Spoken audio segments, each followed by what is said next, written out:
प्रिय दर्शकों, स्वागत है आप सभी का। आज इस वीडियो के माध्यम से हम आपको कुछ प्राणायाम बताने वाले हैं जो कि आप शीत ऋतु में अर्थात ठंडी के मौसम में अवश्य करें। यदि आप इन प्राणायामों का अभ्यास नित्य प्रति करते हैं तो आप एक बात को गांठ बांध लीजिए कि आपको किसी भी प्रकार की आदि व्याधि से जूझना नहीं पड़ेगा। तो कौन से हैं वे प्राणायाम, किस प्रकार से उन्हें करना चाहिए और उन प्राणायाम को करते समय किन सावधानियों को रखना चाहिए, इस विषय पर चर्चा की जाएगी इस वीडियो में। तो चलिए विलंब न करते हुए प्रारंभ करते हैं और आपको बताते हैं वे कौन से प्राणायाम हैं और किस प्रकार से उन्हें करना है। सर्वप्रथम किसी सुखासन में आप बैठ जाइए। उसके बाद कोई एक मुद्रा धारण कर लीजिए, आप चाहें इस प्रकार से, और फिर उसके बाद पूर्णतः सीधे बैठें। कमर आपकी सीधी हो और आपकी जो दृष्टि है वह एकदम सामने हो, नीचे की ओर नहीं, ऊपर की ओर नहीं। ठीक है, इस बात का आपको ध्यान रखना है। उसके बाद एक लंबी गहरी सांस अंदर लें। सर्वप्रथम हम ओंकार का नाद करेंगे, तो ओंकार ध्वनि से ही आरंभ कीजिए। इससे यह होगा कि जो आपका भटकाव है, मन आपका इधर उधर भटका हुआ है, मस्तिष्क आपका एक दिशा में जो नहीं है वह एक स्थल विशेष पर आ जाएगा और आपका मन और मस्तिष्क एक नियंत्रण अवस्था में हो जाएगा।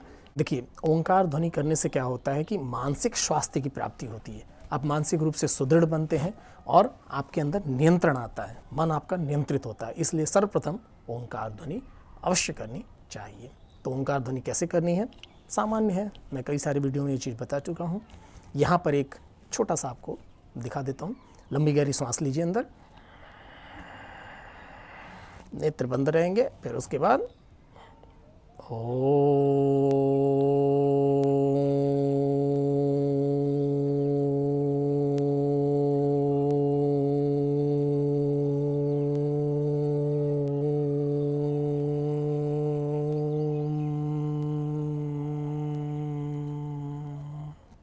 ठीक है, यह हो गया आपका ओंकार ध्वनि। इसके बाद जो दूसरा प्राणायाम आपको करना है, वे लोग जो कपालभाति या भस्त्रिका नहीं हो पाता है वे इन दोनों को प्रारंभ में त्याग दें। जो दो प्राणायाम मैं आपको बताने वाला हूं इनको आप छोड़ दें। यदि आप पहली बार योगासन या प्राणायाम कर रहे हैं तो इन दो प्राणायामों को आप त्याग दें। एक अवधि के बाद आप इन दोनों प्राणायाम को कर सकते हैं। ठीक है, सर्वप्रथम जो प्राणायाम मैं बताने वाला हूँ वह है कपालभाति। कपालभाति में आपको करना क्या है, आपका अंगुष्ठ और आपकी ये जो दो उंगलियां हैं, मध्यमा एवं अनामिका, अंगुष्ठ से आप दाहिने नथुने को दबाएंगे और अनामिका मध्यमा से आप बाएं नथुने को। ठीक है, श्वास अंदर लें और झटके से श्वास को बाहर छोड़ना है। सर्वप्रथम दाहिने नथुने पे आपका अंगुष्ठ है,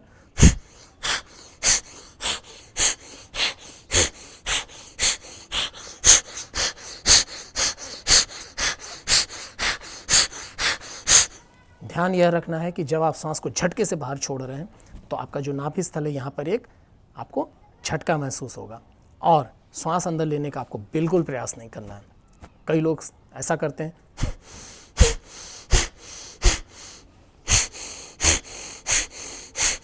मतलब श्वास भी छोड़ते हैं और श्वास को लेने का भी प्रयास करते हैं। यह आपको बिल्कुल नहीं करना है। श्वास केवल आपको झटके से छोड़नी है, श्वास स्वतः अंदर आएगी, क्योंकि जीवन के लिए श्वास अत्यंत आवश्यक है। तो शरीर स्वतः उसको अपने ओर अंदर आकृष्ट करेगा, खींचेगा। तो आपको श्वास लेने का प्रयास बिल्कुल नहीं करना है, केवल श्वास को झटके से छोड़ना है। जितना आप झटके से छोड़ सकें उतने झटके से छोड़ना है। इससे आपके संपूर्ण फेफड़े स्वच्छ होते हैं और उनमें ऑक्सीजन भरपूर मात्रा से जाता है। न केवल आपके फेफड़ों के लिए यह अत्यंत उपयोगी है, वरन फेफड़े और आपके उदर स्थल की जितनी भी नाड़ियाँ हैं उन सबों की यह पूर्णतः मालिश करता है। आपके उदर के जो भी स्थल हैं उनको एक व्यायाम मिलता है जिससे वे पुष्ट होते हैं और उनमें उत्पन्न हो रही जो भी छोटी मोटी किसी भी प्रकार की परेशानियां हैं वह धीरे धीरे एक दीर्घ काल तक प्रयोग करने से पूर्णतः समाप्त हो जाती हैं। जठराग्नि प्रदीप्त होती है, अर्थात भूख आपको बहुत अच्छी लगती है, पाचन तंत्र आपका मजबूत होता है और कब्जे की समस्या है वह भी गायब हो जाती है। तो ध्यान यही रखना है। ठीक है, एक बार देख लीजिए मैं कैसे कर रहा हूँ।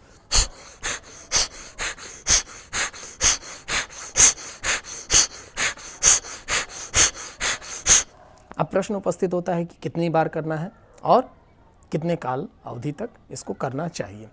तो यह निर्भर करता है आपकी क्षमता पे। यदि आप प्रारंभ कर रहे हैं आपने बहुत ज़्यादा आप इसके अभ्यस्त नहीं हैं तो आप 10 बार एक नथने से 10 बार एक नथने से सांस को छोड़ें।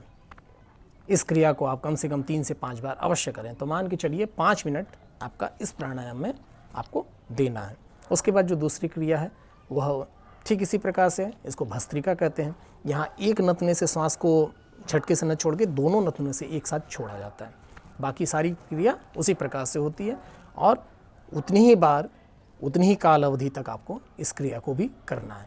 देखिए किस प्रकार से करना है। लंबी गहरी सांस अंदर लीजिए,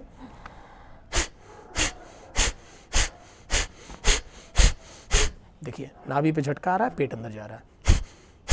मैं सांस लेने का प्रयास नहीं कर रहा हूँ, केवल झटके से छोड़ रहा हूँ।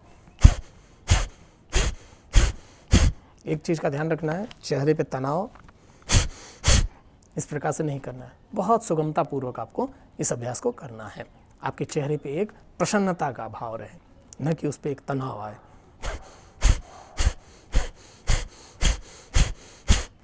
यह क्रिया भी वही लाभ देती है जो कि कपालभाति देती है। ठीक है, इस क्रिया को भी आप 3 से 5 बार या 5 मिनट तक अवश्य करें। उसके बाद जो तीसरा प्राणायाम है उसे कहते हैं सूर्यभेदी प्राणायाम। सूर्यभेदी प्राणायाम इसलिए कहा जाता है क्योंकि ये आपका जो दाहिना नथना है यह सूर्य स्वर और बाएं नथने से चंद्र स्वर होता है। तो इस क्रिया में आपको क्या करना है, ये दोनों चीज़ों का आप ध्यान रखिएगा सदैव। ये दाहिने नथने पर रहती है उंगली और ये बाएं नथने पर। तो आपको यहाँ पर दाहिने नथने से श्वास अंदर लेनी है, लंबी गहरी श्वास, और एक लय में, ऐसा नहीं कि इस प्रकार से नहीं, एक लय में बहुत ही सहज और सरल भाव से आपकी श्वास अंदर जाएगी और उसी प्रकार से श्वास बाहर भी निकलेगी। ठीक है, आप श्वास को अंदर लीजिए और इसी नथने से श्वास को बाहर छोड़ दीजिए।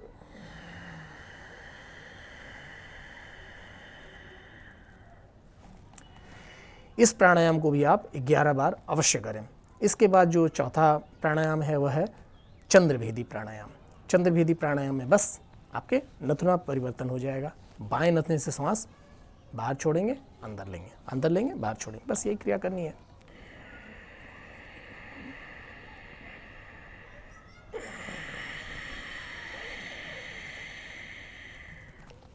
ठीक है, अब आपको यह ध्यान रखना है कि आप ये दोनों क्रिया विशेष रूप से फल किस स्थल पर देती हैं।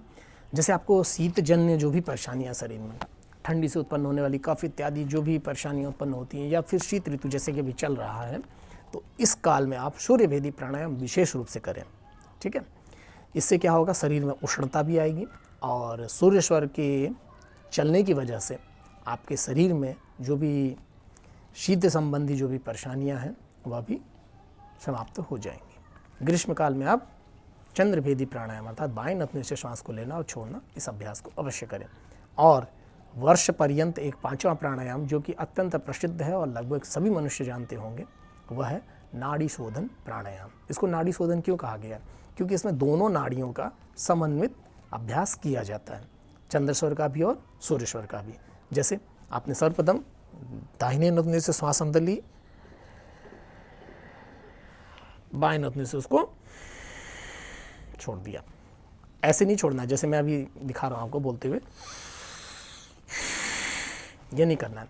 श्वास हमेशा बहुत एक लय में धीरे धीरे श्वास अंदर लेनी और धीरे धीरे श्वास को बाहर छोड़ना है। बात हमेशा ध्यान रखिएगा, प्राणायाम करते समय आपको एक चीज़ का अवश्य ध्यान रखना चाहिए, श्वास पे आपका नियंत्रण हो, पूर्ण नियंत्रण।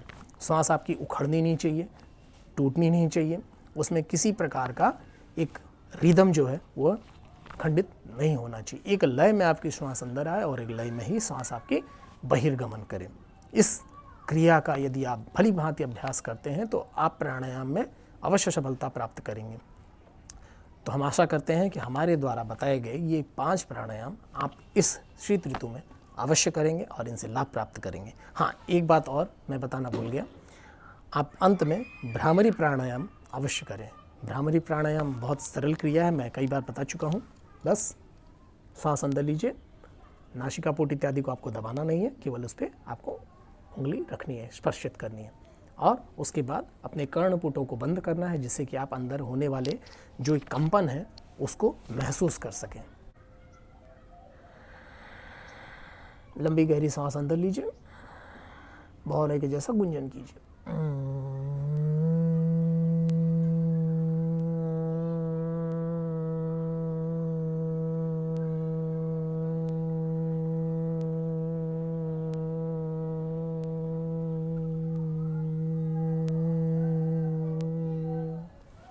तो हम आशा करते हैं कि हमारे द्वारा दी गई जानकारी से आप संतुष्ट हुए होंगे और इन प्राणायामों का अभ्यास करके पूर्ण स्वास्थ्य लाभ की प्राप्ति करेंगे। मिलते हैं आप सभी से एक नए वीडियो में, और जो अगला वीडियो होगा वह मेरा प्रयास होगा कि कोरोना से बचाव का, अर्थात कोरोना से लड़ने का, उसके लिए रोग प्रतिरोधक क्षमता विकसित करने का एक अत्यंत सरलतम उपाय, जिसमें किसी भी प्रकार की काढ़े की, किसी भी प्रकार की आपकी औषधि हो, उनका सेवन नहीं किया जाएगा।